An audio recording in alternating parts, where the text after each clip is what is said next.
against that. After 10 years, we're now just a little over a month away from playing Dragon Age the Veilguard. I played a hefty 7 hours of BioWare's first original game since Anthem in 2019, and fourth mainline installment in the Dragon Age series, starting with the prologue and later loaded into several different saves. As a longtime fan, what I'll say is 10 years is a very long time, but so far, the Veilguard hasn't disappointed.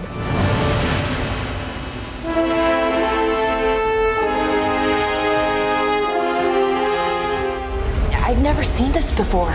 There's something kind of exciting about it. Now, I could talk to you about the combat, and I will, or the gorgeous locales, that's coming too, or the way it felt to see Varric and Solas again. Hey, Chuckles. Hope I'm not interrupting.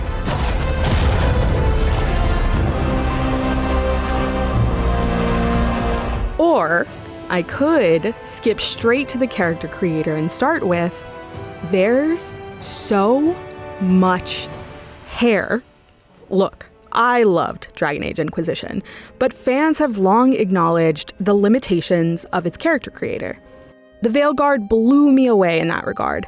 After the lackluster options of the last entry, it's wild to see what we've got to look forward to. 30 hair options for Qunari and 88 for non-Qunari, complete with gorgeous physics as Rook scurries around northern Thedas. So many different hair textures are represented, whether you'd like totally straight hair, 2B waves, or 4C curls. In making my character, I was drawn immediately to a long braid that whipped around as quickly as I did. Qunari horns also see a massive improvement. With 49 unique styles, options range from large and imposing to decorative or even asymmetrical. That said, yes, their foreheads can look pretty jarring. I played as a Qunari mage during most of my preview and will say I got used to the look pretty quickly.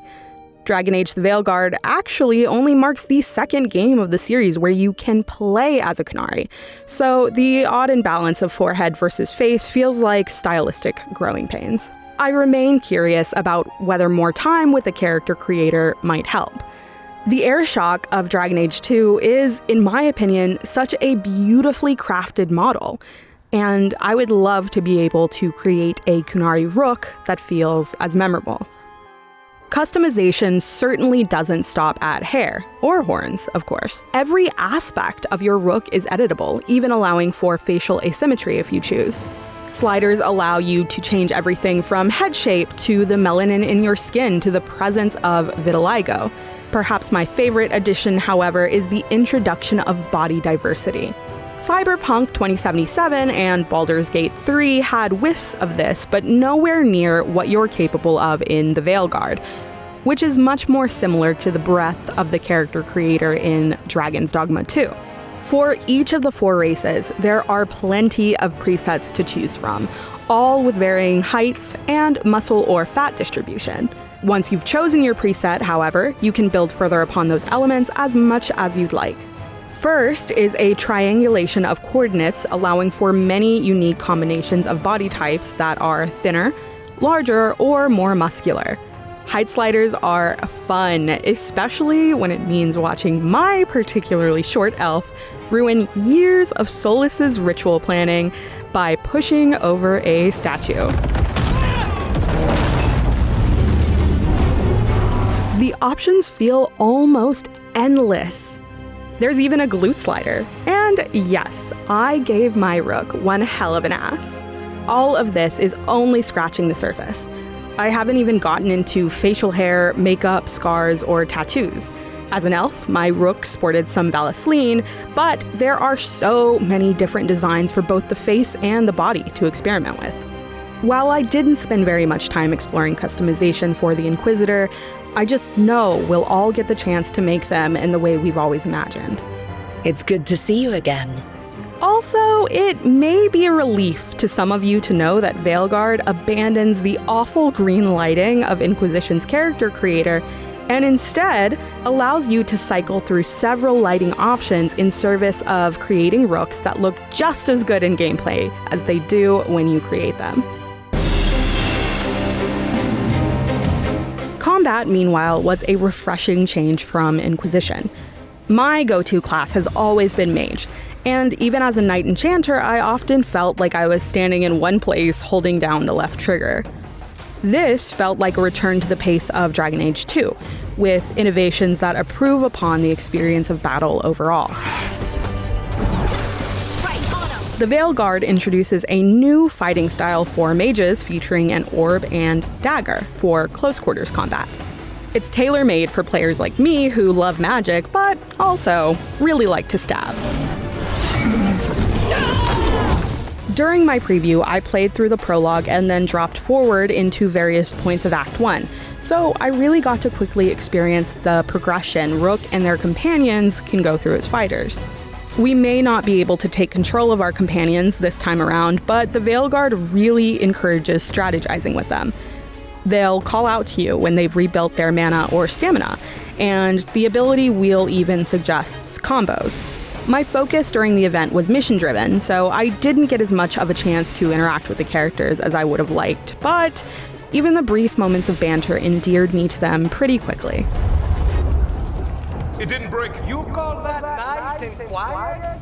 Each class gets its own ultimate ability, think the focus ability, along with a ranged attack.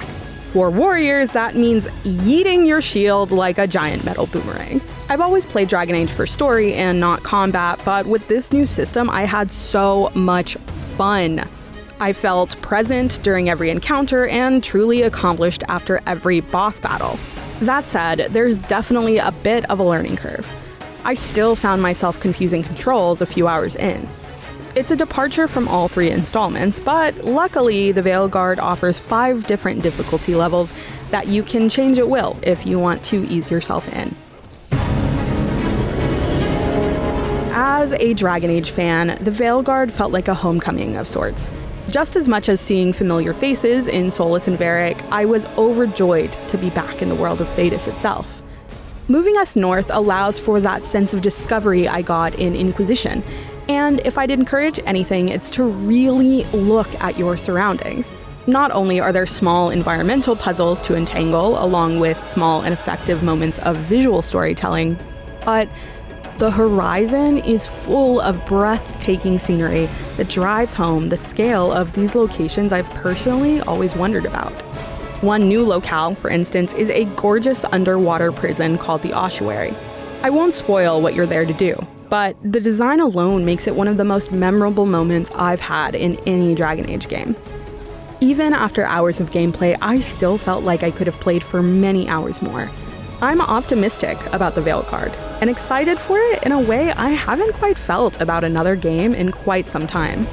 If you'd like to see even more of the game, check out our exclusive IGN First coverage, which features even more gameplay and deep dives on Rook's companions.